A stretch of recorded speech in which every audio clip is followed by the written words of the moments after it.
Welcome to presentation on Diwan Housing Finance Corporation Limited, in short DHFL. So let us start with standard disclaimer. तो दीवान housing finance corporation की स्थापना राजेश कुमार वाधवान ने 11 अप्रैल 1984 को की थी बंबई में। ये एक लीडिंग हाउसिंग फाइनेंस कंपनी के रूप में उभरी और इनके जो है बेसिक एम था lower and middle income group को घर बनाने के लिए लोन की सुविधा प्राप्त कराना, और उसके लिए जो पैसा ये लोग इकट्ठा करते थे उसके लिए वो एफडी भी लोगों से लेते थे। तो इस प्रकार ये एक डिपॉजिट टेकिंग एनबीएफसी थी, और उसमें जो जिन लोगों को निवेश करना है एफडी में उनको अच्छा ब्याज मिलता है, और जिन लोगों को दूसरी जो बड़ी बड़ी बैंक हैं या बड़ी फाइनेंस कंपनियां हैं लोन नहीं देती हैं, या छोटी जगहों में जो लोग रहते हैं, छोटे शहरों में रहते हैं, उनको जहाँ पे बड़ी कंपनियों की ऑफिस नहीं होती वहां पे इन्होंने ऑफिस खोल के ऐसे लोगों के पास अपना लोन की सुविधा प्रदान कराई, और उनको जो है अपना घर की ओनरशिप, जो ड्रीम होम हर एक इंसान का सपना रहता है, वो इन्होंने जो है किया। और इसी के दौरान जो है इन्होंने एक दीवान डीएचएफएल प्रेमेरिका लाइफ इंश्योरेंस की भी एक जेबी बनाई थी प्रेमेरिका के साथ में, और एक म्यूचुअल फंड भी जो बनाया था डीएचएफएल प्रेमेरिका के नाम से, जो बाद में जो है जब इनको प्रॉब्लम हुआ तो उससे एग्जिट कर लिए। तो अब इसमें पहले से ही हम शुरुआत करते हैं कि कंपनी का फाइनेंशियल परफॉर्मेंस से शुरू करते हैं, और उसके बाद धीरे से इसकी जो है एक एक इश्यूज जो है वो डिस्कस करेंगे। तो सबसे पहले इसके एनुअल फाइनेंशियल्स देखते हैं पिछले 5 साल के। तो ये करीब 7-8 हजार करोड़ का टर्नओवर करती थी 2016 फाइनेंशियल ईयर में, जो 19 में मतलब जो प्रॉब्लम हुई है 2018-19 में प्रॉब्लम हुई है, तभी भी जो है इसकी सेल्स जो 12,882 करोड़ थी, और पहले छमाही जो थी फाइनेंशियल ईयर 18-19 की, उसमें इन्होंने अच्छा प्रॉफिट कमाया था, लेकिन दूसरी छमाही में प्रॉब्लम शुरू हो गई। मतलब सितंबर महीने के बाद से प्रॉब्लम शुरू हो गई, जब आईएलएफएस क्राइसिस शुरू हुई। उसी के साथ साथ इनकी समस्या भी जो है बाजार में असेट लायबिलिटी मिसमैच और बहुत सारी इश्यूज थी, जिनकी चर्चा भी करेंगे। और उसी को देते हुए पिछले साल में जो है 13,000 करोड़ का जो है लॉस इन्होंने जो है डिक्लेयर किया, जो उसमें राइट ऑफ वगैरह हैं बहुत सारे। हाफ ईयरली रिजल्ट अगर देखते हैं तो उसमें वो चीज समझ में आती है कि जो फाइनेंशियल ईयर 18-19 का पहला छमाही थी, पहली छमाही में 861 करोड़ प्रॉफिट था, और दूसरी छमाही में जब इन्होंने प्रोविजन किया तो 1845 करोड़ लॉस डिक्लेयर किया। उसके बाद की छमाही में 6,800 करोड़ लॉस और 6,500 करोड़ लॉस। अभी जून की जो तिमाही है उसमें इन्होंने जो है प्रॉफिट डिक्लेयर किया है 70 करोड़ का। और जो टॉप लाइन का जहां तक सवाल है 2300, 2100, 2400, 2600, 2300, ये लगभग उसी में चल रही है। मतलब जो लोन दिए हुए थे उनसे जो है ईएमआई जो भी आनी थी वो सब आ रही हैं। और जब भी प्रॉब्लम ये हुई कि इनकी जो ये चाहते थे अपना रिसोल्यूशन प्रोसेस लेंडर्स के साथ में अपना रिसोल्यूशन प्लान जो इन्होंने बनाया था उसको अप्रूव कराना चाहते थे, वो नहीं हुआ, क्योंकि प्रीमा फेसी देखने में आया है कि प्रमोटर जो है they have turned greedy, they have involved themselves in siphoning of fund. वो स्टार्ट हुआ था एलिगेशन से, कोबरा पोस्ट ने एक पब्लिशिंग किया था, जो अभी हम इसमें बताएंगे डिटेल में। तो उसको लेके जो है प्रॉब्लम हुई। तो क्वार्टरली सेल्स अगर देखते हैं ग्राफिकल फॉर्म में देखते हैं तो ये पिछले हमने जो है जून 18 से लगा के जून 20 तक का दिया हुआ है, और ये सितंबर 18 तक जो है बढ़िया बढ़ रहा था, 3,000 करोड़ से 3,500 करोड़ हो गया। उसके बाद घटना शुरू हो गया, और घटते घटते सितंबर 19 में बहुत कम हो गया, और अब थोड़ा थोड़ा जो है चल रहा है उसी हिसाब से।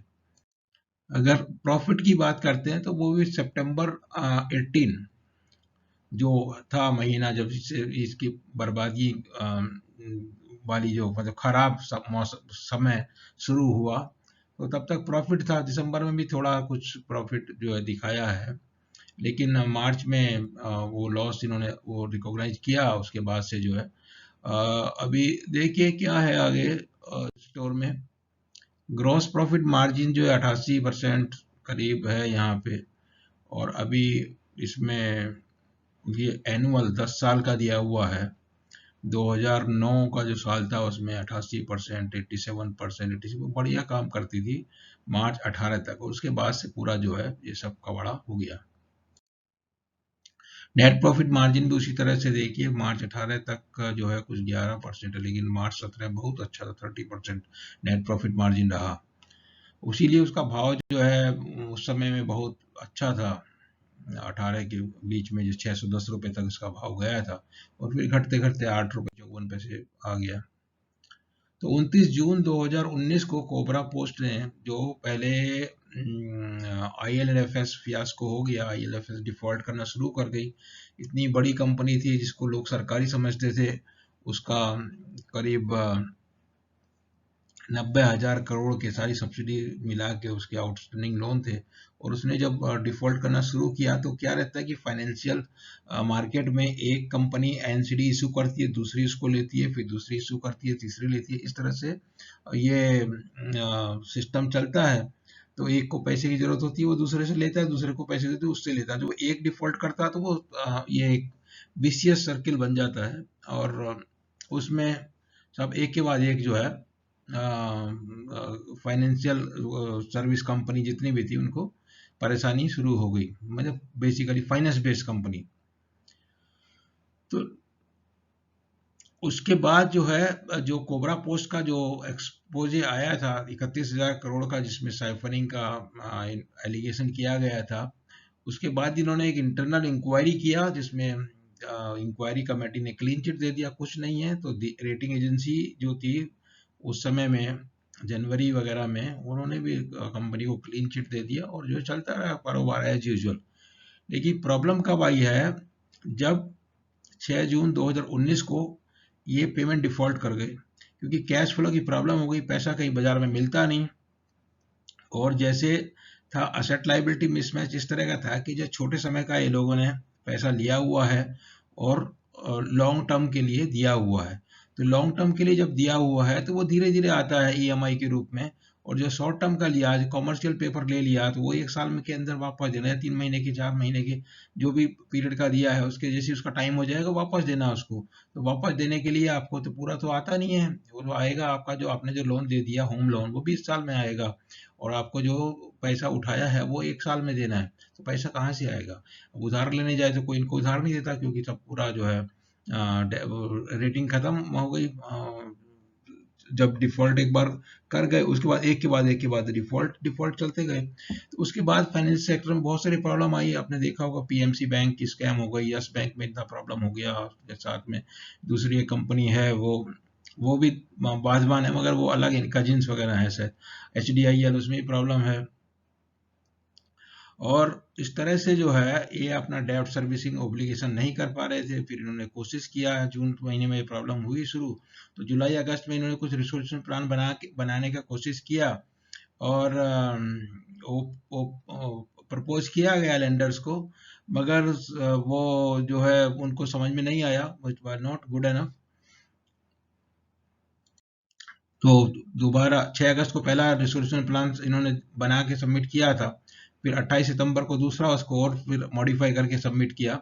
लेकिन उस सेकेंड टाइम जब किया थे, चाहते थे कि उसको आईसीए के फॉर्म में जो लेंडर्स की इंटर क्रेडिटर एग्रीमेंट कुछ हो जाए, और उसी वो प्रोसेस चल रही थी। वो 28 सितंबर से अक्टूबर का महीना निकला, नवंबर का महीना आ गया, और आरबीआई को, गवर्नमेंट को लगने लगा कि बहुत ज़्यादा गड़बड़ी हो रहा है, तो गवर्नमेंट ने जो आरबीआई ने इनका जो बोर्ड को सुपरसीड कर दिया, और जो है एडमिनिस्ट्रेटर जो है लगा दिया आर सुब्रमण्य कुमार,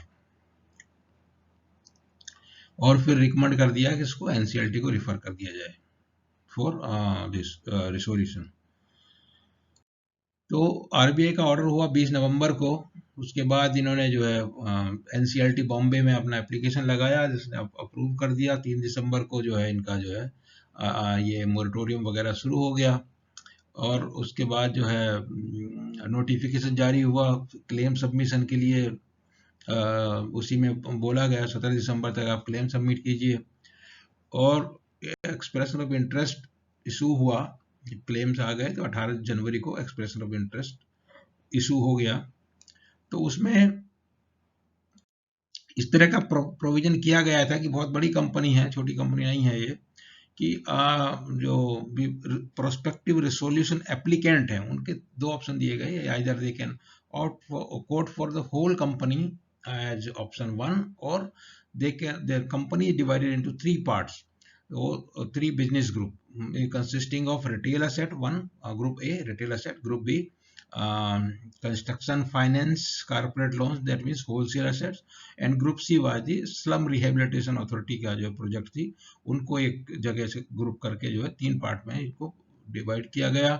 और उसमें जो ऑप्शन 2 में जो रिसोल्यूशन एप्लीकेंट को ये ऑप्शन दिया गया था कि they can quote for either A, B और सी और to any of the two, and if they are quoting for 3 then they comes in the option 1। तो जब ये रिसोल्यूशन एक्सप्रेशन ऑफ इंटरेस्ट के जवाब में जो है 24 एप्लीकेशन इसमें आई इनके पास। 24 एप्लीकेशन में 14 ऐसी थी जो एंटायर बिजनेस मतलब ऑप्शन ए की थी। तो उनके नाम दिए हुए थे, कौन कौन थे वो, KKR India financial service, Welspun group, Adani group, oak tree capital, ARCIL asset construction company, Ben capital. जो है इनमें जो उनके कुछ नाम है खास, जो जिन्होंने जो है ऑप्शन 1 के लिए एक्सप्रेशन ऑफ इंटरेस्ट दिया था। अब इनमें से खाली एक ही ओक ट्री कैपिटल है जिसने फाइनली जो है अपना रिसोल्यूशन प्लान सबमिट किया 17 अक्टूबर जो लास्ट डेट थी उसके अंदर में। तो अभी ये एक्चुअली पब्लिक इंफॉर्मेशन नहीं है, मगर CNBC ने न्यूज़ दिया है कि ओक ट्री कैपिटल का जो रिसोल्यूशन प्लान है वो 28,000 करोड़ का है, और अडानी प्रॉपर्टीज का जो रिसोल्यूशन प्लान है वो खाली होलसेल पोर्टफोलियो के लिए है, और वो करीब 1500 से 1800 करोड़ के बीच में कहीं है। हांगकांग बेस्ड SC लॉवी जो कंपनी है उसने भी होलसेल पोर्टफोलियो के लिए कोट किया है, मगर उसकी कितना अमाउंट का है उसकी कोई जानकारी नहीं मिल पाई।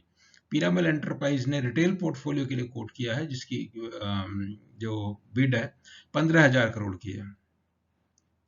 तो क्या होता है, उसी दिन 17 अक्टूबर को जब लास्ट डेट थी तो इनके जो प्रमोटर्स हैं जो बाजवान ब्रदर्स, कपिल बाजवान और धीरज बाजवान, वो लोगों ने वो किया, वो एक अपना लेटर भेजा जो RBI अपॉइंटेड एडमिनिस्ट्रेटर हैं R सुब्रमण्य कुमार। तो उसमें ये बोलते हैं कि हम 43,000 करोड़ जो है का पेमेंट करेंगे। उसको कहाँ से करेंगे, हमारे पर्सनल और फैमिली प्रॉपर्टी जो भी हैं, दो वो जो प्रॉपर्टी है उनकी अलग से छानबीन एनफोर्समेंट डायरेक्टरेट कर रहा है, उसमें क्या क्या है, मनी लॉन्ड्रिंग के आरोप हैं, और CBI अलग से इनके पीछे लगी हुई है, उसके चक्कर में ये लोग अभी तक जेल में हैं। तो जेल से इन्होंने ये लेटर अपना भेजा, जिसमें इनका ये कहना है कि जो ICA जब साइन हुआ था उसमें जो भी डेटर थे उनका टोटल क्लेम 39,000 करोड़ था, और हम आपको 43,000 करोड़ का ऑफर दे रहे हैं। तो ये इससे जो है किसी को कुछ नुकसान नहीं होगा, सबका जो है पूरा पूरा पैसा मिल जाएगा, किसी को कोई हेयर कट नहीं लेना पड़ेगा। तो लेकिन ये इस तरह के सभी आपने देखा होगा पहले इस्सार स्टील का जो रिसोल्यूशन हुआ था उसमें भी वो प्रमोटर जो है लास्ट में जो कूद के आ जाते हैं। अगर इतना ही ये लोग ईमानदार थे तो ऐसी स्थिति क्यों आने दी, वो सवाल पैदा होता है। और अभी जो IBC के अंदर जो प्रमोटर हैं उनके लिए कोई रास्ता खुला हुआ अभी है नहीं, तो इसका कोई मतलब नहीं है। ओनली थिंग ये लोग जो है बार बार जो है कोर्ट में जाके इंटरवीन करते हैं और प्रोसेस को डिले करते हैं। इस तरह का दूसरी जो कंपनी है HDIL, उसमें भी प्रमोटर्स ने इस तरह का डिले किया हुआ है, और वो जो है कभी बोलते हैं कि हमको COC मीटिंग में बुलाइए, कभी आपको बोलते हैं हमको कागज दीजिए। तो उस तरह का है। अब ये लोग क्या क्या करेंगे पता नहीं। अभी तक तो खैर नहीं उतना, शायद बहुत कुछ इन्होंने ज़्यादा इंटरफेयर नहीं किया। आगे देखते किस तरह का रहता है। तो अभी सवाल ये होता है कि अगर रिसोल्यूशन प्लान सबमिट हो गया और 24 रिसोल्यूशन जो ईओआई में से सिर्फ एक है जो उसमें 4 लोगों ने सबमिट किया, उसमें से एक ही कंप्लीट कंपनी के लिए है, फुल कंबाइंड एंटिटी के लिए, और बैंकों की चॉइस है, ऐसा समझ में आया, सुनने में आया कि बैंकों की चॉइस है कि they will prefer resolution plan for the complete entity, complete company as one entity. तो उस तरह का एक ही प्लान है, वो प्लान के ऊपर वो लोग चर्चा करेंगे। और अभी तक जो है, क्योंकि जो क्लेम अभी तक वेरीफाई हो रहे हैं, तो जब तक क्लेम पूरे वेरीफाई होंगे उसके बेसिस पे कमेटी ऑफ क्रेडिटर कंस्टिट्यूट होगी और उसमें वोटिंग परसेंटेज डिसाइड होगा, फिर प्लान डिस्कस होगा। प्लान में कुछ इनको मतलब पहले तो जो भी रिक्वायरमेंट है फुलफिल करता है कि नहीं करता, उसके बाद ऐसा भी सुनने में आया कि बैंक उससे निगोशिएट करेंगे कि आप जो भी है प्राइस बढ़ाने के लिए, वो एक इशू है। तो ये बहुत सारी चीजें अभी होनी बाकी हैं, और ऐसा नहीं कि मतलब ये प्रोसेस जो है कंप्लीट हो गई। तो 8 सीओसी मीटिंग हुई उस दिन 17 तारीख को, जिसमें था एजेंडा यही, 7वीं मीटिंग के बाद जो भी है हुआ उसको अपडेट करने के लिए और सीओसी कंपोजिशन के बारे में चर्चा करने के लिए। और जो है ये ओपनिंग ऑफ बिड जो आई थी, 4 आई हैं, ये कंफर्म हो गया, ये पब्लिक डोमेन में है इंफॉर्मेशन। और बाकी जो किसने क्या प्लान सबमिट किया है वो पब्लिक डोमेन में नहीं है, वो भी खाली जो सोर्स बेस्ड इंफॉर्मेशन जो सीएनबीसी ने पब्लिश किया है वही, उसी के बेसिस पे वो जानकारी है कि ओक ट्री ने 28,000 करोड़ का जो है रिसोल्यूशन प्लान सबमिट किया है। तो अभी प्रोसेस जो है, जो हम बताए हैं अभी वही है। अब क्या है कि रिसोल्यूशन प्लान सबमिट होना एक बात है, फिर उसका वोटिंग होना, एंड मीन्स क्या बोलते हैं, they that should get educate minimum votes in favor to pass, and then then it is to be submitted to NCLT for approval। और उसके बाद में जो है ये कंप्लीट होती है, उसके बाद में भी उसकी प्रोसेस है, अपील प्रोसेस है। कोई जो जिसको कुछ नहीं मिलेगा वो एनसीएलटी में चला जाता है, फिर कोई सुप्रीम कोर्ट में चला जाता है। ये जानकारी होगा, जेपी इंफ्रा का जो है रिसोल्यूशन प्लान तो अप्रूव हो गया, पहले सबमिट हो गया। पहली बात तो ये हुआ कि उसमें 3 बार रिसोल्यूशन प्लान सबमिट हुए, और 3 बार में होने के बाद भी जब अप्रूव कर दिया एनसीएलटी इलाहाबाद ने, तो उसके बाद जो लोग एनसीएलटी में चले गए, फिर कुछ लोग सुप्रीम कोर्ट में ऑलरेडी बैठे हुए थे। तो अभी पूरा का पूरा केस जो है फिर सुप्रीम कोर्ट में चला गया। तो एनसीएफ तो उसके बाद भी बहुत टाइम लगता है, कितना लगता है बोल नहीं सकते हैं।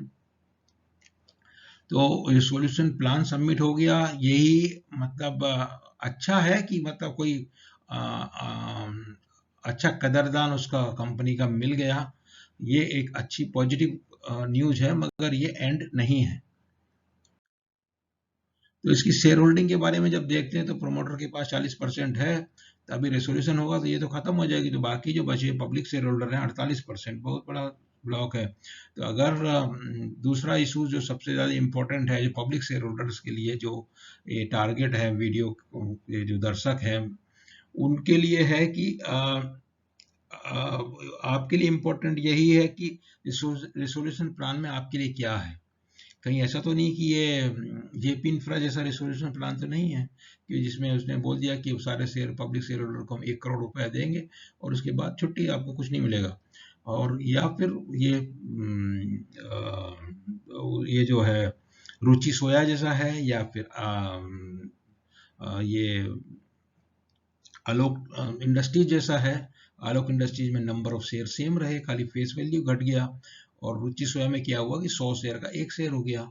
तो ये सब बहुत सारी इश्यूज रहती हैं। और इसके अलावा बाकी कंपनियों में और अलग अलग तरह के वो ट्रीटमेंट जो है पब्लिक शेयर होल्डर का होता है। इसमें किस तरह का ट्रीटमेंट पब्लिक शेयर होल्डर का करता है जो रिसोल्यूशन एप्लीकेंट है ओक ट्री कैपिटल, उसके ऊपर भी डिपेंड करता है।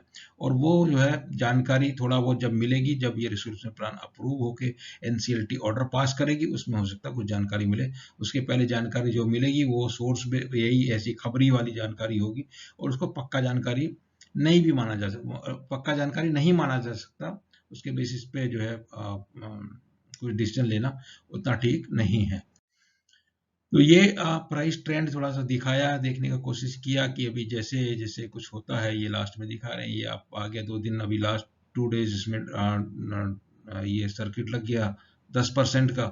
उसके पहले जो है ये दिसंबर महीने में, नवंबर दिसंबर में 25-26 रुपए तक बढ़ गया था, फिर घट गया। अभी 1 अप्रैल को हाई लोएस्ट जो होता है 8 रुपए 35 पैसे हो गया।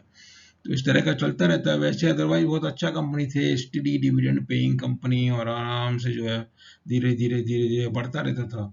लेकिन ये यहाँ आके जो तेज रफ्तार से बढ़ा है, इसी समय में इन्होंने कुछ गड़बड़ी करना शुरू किया, और उसी को लेके जो है ये सब पूरा मामला गड़बड़ हो गया।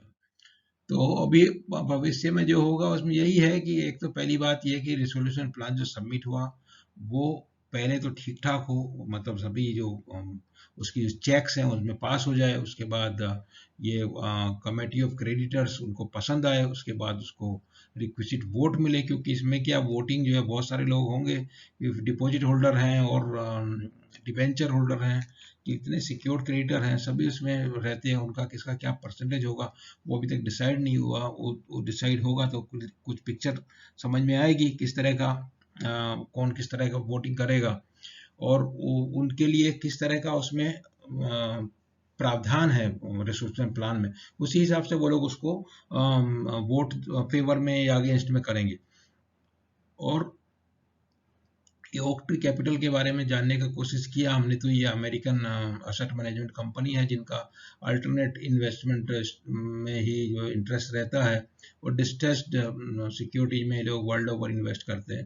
तो ऐसे लाइन के हैं, इसी तरह की चीज़ों में जो इंटरेस्ट लेते हैं, और उसको बेसिकली ऐसे इन्वेस्टर का उद्देश्य यही होता है कि इसको अच्छा एक बार करके 4-6 साल इसको चलाएंगे और उसका एकदम भाव अच्छा करके बेच के जो निकल जाएंगे, ऐसा नॉर्मली ये लोग करते हैं। तो अगर उस तरह का हुआ और शेयर होल्डर का ट्रीटमेंट, इनका रीजनेबल ट्रीटमेंट हुआ, तो फिर बहुत अच्छा प्राइस आपको इसमें मिलने का उम्मीद है। तो लेकिन वही है, थोड़ा सा अभी अनसर्टेनिटी खत्म नहीं हुआ, अनसर्टेनिटी का काफी सारा हिस्सा अभी बाकी है।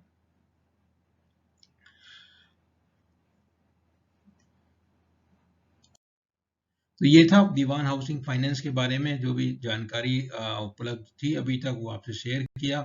उम्मीद है आपको ये पसंद आएगा, अच्छा लगेगा, और उसके बेसिस पे आप अपना जो भी डिसीजन लेना चाहें वो डिसीजन ले सकते हैं। और क्योंकि आपका अपना पैसा है, जैसा भी आप सोच समझ के आपको लगता है कि जो है शेयर होल्डर का ट्रीटमेंट अच्छा होगा, और रेजोल्यूशन प्लान अप्रूव हो जाएगा, और जल्दी ही अप्रूव हो जाएगा, तो जल्दी ही ये शेयर में अप्रिसिएशन मिल सकता है, और डिले होगा तो देरी में होगा, उस हिसाब से आपको इसमें निर्णय करना है। तो आप वीडियो को लाइक कीजिए और चैनल को सब्सक्राइब कीजिए, इससे आपको जो है और नए नए वीडियो, नए नए जानकारी समय समय से मिलता रहेगा। Thank you very much.